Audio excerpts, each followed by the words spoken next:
You want to eat first, tapos magpapakita tayo. Sige, Tsaka just to say lang 2 points. Number 1, Italy and the Philippines have signed the convention. They did that. Actually. Tapos secondly, one reason siguro why most Filipinos here, there are about 58,000 who are officially registered, and the total maybe 190,000, is that they are covered by the health generally.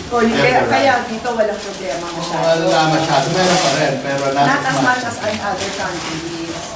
So, pero dito, question ko lang, if you are not documented, covered pa rin? Ayan may problema. Covered pa rin. Covered pa rin.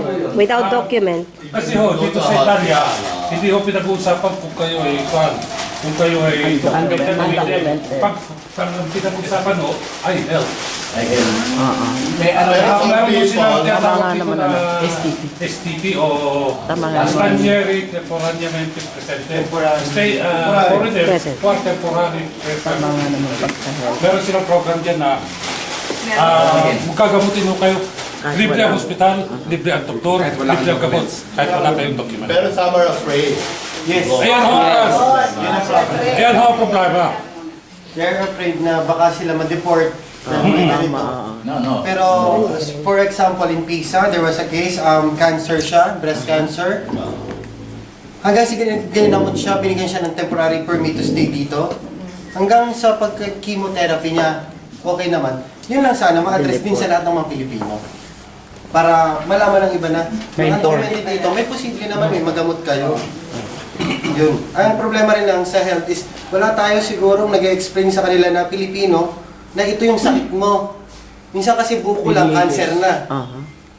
So maraming umuuwi at hindi na nagagamot dito ng ayos. No, ang isang malaking bagay o na problema ng mga Pilipino rito, kaya hindi sila maka-avail doon, ay yung dalawang bagay o ignorance at saka timidity. Kahit naman sa atin, meron pa rin yan. Dahil ang mga Pilipino, kahit saan magpunta, like our Filipino community here, are just a microcosm of our society. Totoo. Kung anong meron sa Pilipinas, Meron din nandito rin. dito. Meron din ignorance, meron din nahihiya, di ba? Yun. That's why tayo, kailangan magtulungan tayo. Senator, pwede hong Tutuloy po lang, no? Ay, tutuloy po lang. Pero babasahin ko later. Okay? I'll Tutuloy po lang. talk to you separately. Kumain muna tayo, tapos iikot si Senator. And then if you want, you can hand your letter. Pero ganito ho, just so you know, wala ko akong kasamang staff. So, of course, the embassy is so kind to assist me naman. So, yung mga seryoso, wag ko kayong, wag kong sasama loob nyo kung di ko rin kayo masagot ng seryoso. Dahil alam nyo naman ako, siniseryoso ko yung trabaho ko. So, when you tell me something, I will ask you to write me. Para naman kompleto, documented. Dahil minsan, pagdating ko, ako ho'y tumakbo ng 5 oras, baka naman medyo hindi ganun kaliwanag yung pag-intindi ko, iba yung problemang ipaliwanag ko sa staff ko. So promise me you'll write me. And then kung ano yung tatanggapin ko later on, i-follow up niya sa office. I'll give you all my cards.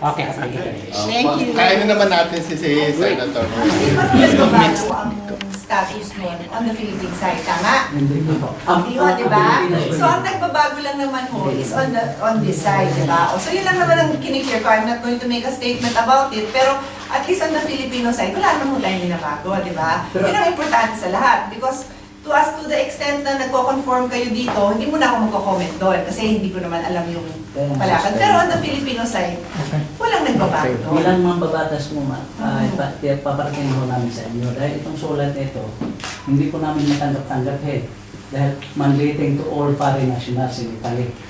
Iwan ko lang kung Sige po.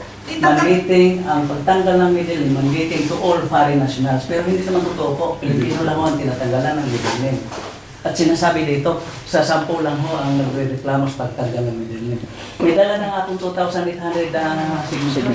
Sige ho, ako na, tanggapin ko na ho yan and then magbalikan na ho tayo through once na maaral ko din with the Yun lang po, hindi kami ng yung katarungan dito sa dahil nakasalalay kasi ito sa mga apo namin, mga anak namin.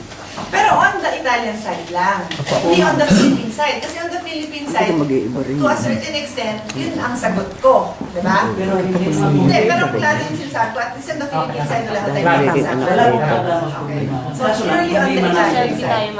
Ang problema ho namin dito, kasi kung may mga property tayo dito, mabaliwala eh. Kasi nagbago-bago ang pangalan namin dito eh. Nagbago-bago eh. Pangalawa, So anyway, nandun yung mga justification lahat so that maaral ko ng maigi. Tapos sige po, I'll coordinate with the Senator, para dahil brief lang ito ano natin, pa-receive ko na lang ito yung sulat. Nandito Yung sulat na sinasabi ko. Detalye, ang Okay. dahil namin. Sige. Ano po pwede? Ito. Okay. Tapos lalagyan ko ng note na please follow up with my office. Okay. Magpapadala ka naman sa opisina at this point, lahat ng mga pulis. Magpapadala ka lang sa opisina yun.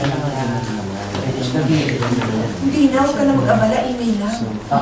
Mag-gastos ka pa. Jesus ka no? Alin? Ito na eh. Ano ko na yun? O yung sabi ko na please follow up. Susulatan mo lang ako sa email na follow up ko lang po yung dokumentong binigay ko kay Senator. Hindi ako ayoko na pwede magtanong. Oo, may hangin. Naku, iba ko talaga ako.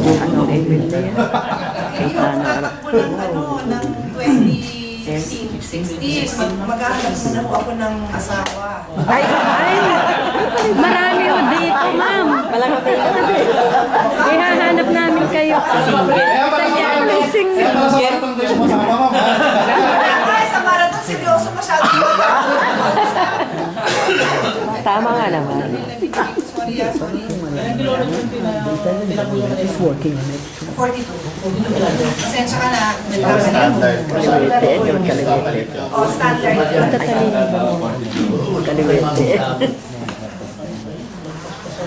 Original marathon, tinakbo yun sa Greece. Oo, yan. Ito yung ambassador. Yan, 6 yan. miles or 42 kilometers. To say na nanalo yung mga Greeks. Kaya they commemorate that every time. Ever since. Pero yun, apparently, ambassador, yung messenger na yun na tumakbo na may dalang mensahe. Namatay. Namatay siya. So, hindi dapat ito pinapasok ng pabigla-bigla. For those of you who, and I encourage it, who want to